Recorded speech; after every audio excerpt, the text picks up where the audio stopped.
Hey gang, would-be farmer here from Bayard, New Mexico. I want to talk a little bit about my water catchment system, my rainwater collection system. I used a company called Blue Barrel online, Blue Barrel Systems, I think it is. And I'm not particularly plugging them, just telling people what I've done here. So I've got three downspouts, so I've got three Blue Barrel systems set up. I've got 2 in the front, 5 on this side, 7 on the other side. I'm going to show you a couple tricks I learned.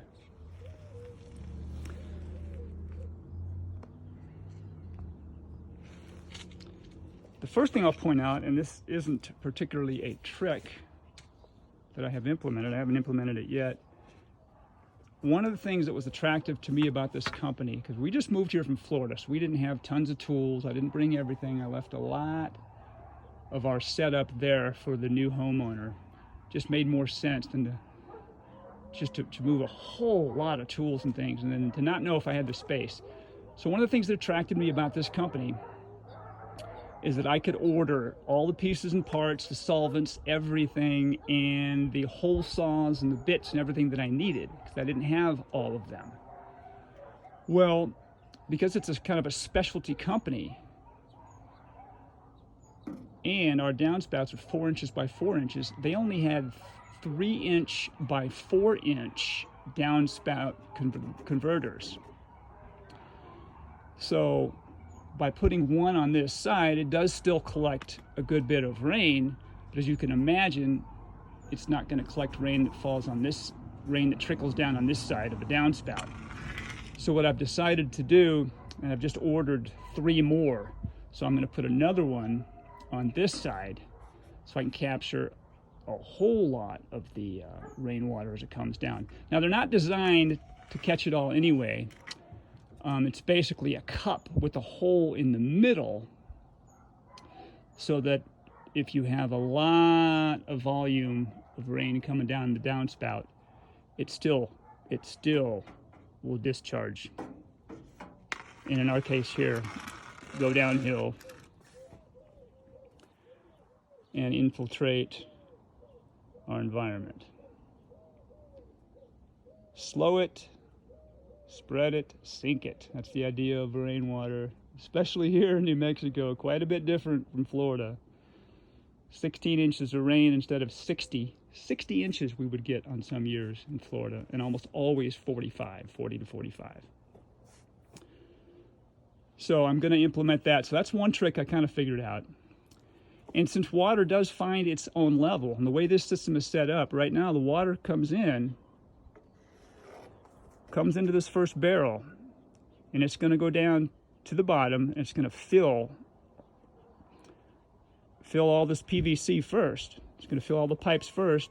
Then as water comes in, it slowly rises up top of all the barrels. So it treats all these barrels basically as one. And if it gets to the top, then it will trickle back out. As long as you have this level or relatively level, it's sagging a little bit, but if you look at it, you'll see that it's level enough. It's level enough. The water will trickle back out and down, so it won't bubble up through these vent holes or anything. Okay, so that's the first one. The second one I figured out, I was thinking, well, do I want to get some kind of level indicator so I know how much water is in my barrels? And I thought, do I need that? Do I not need that? And then something dawned on me. The hose I got here, this is a 10-foot hose. Why can't I use that 2 ways? I can use it to discharge. I can pull that 10-foot hose down. If I do get plenty of water in here, I can stretch that 10-foot hose out here and let it drip down, let it infiltrate this area.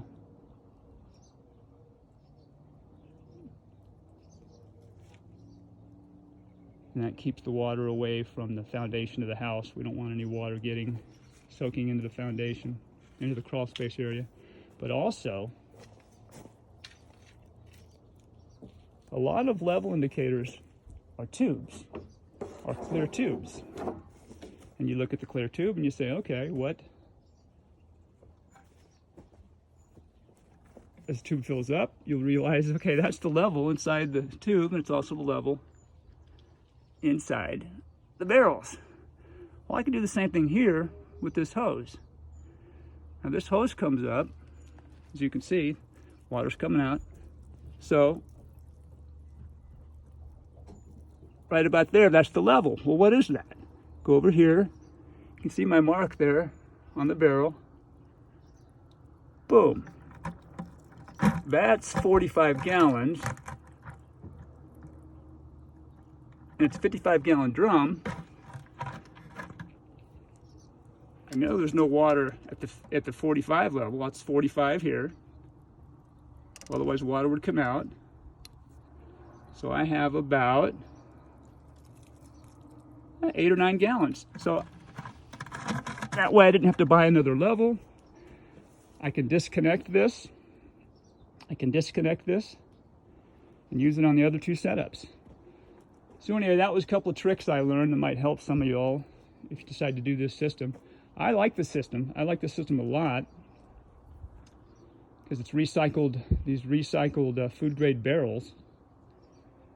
For whatever reason, the way our Food and Drug Administration works, they won't allow companies to reuse these for food.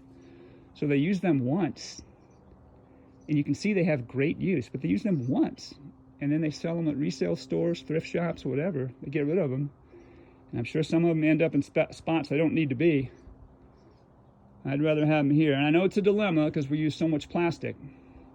And I had to purchase this plastic pipes from this company. But hey, I think it's a good use. It's a good setup for us. And those are a couple of things I wanted to share with you. All right, let me get out of here, let you get back on your day. Would-be farmer, Bayard, New Mexico, and I'm out. Oh, and I don't really care if you like and subscribe. I hear people saying that 100 times in their videos, like and subscribe, If you like it, you're gonna click a like button. If you wanna subscribe, you're gonna subscribe. That's the way it is. All right, later.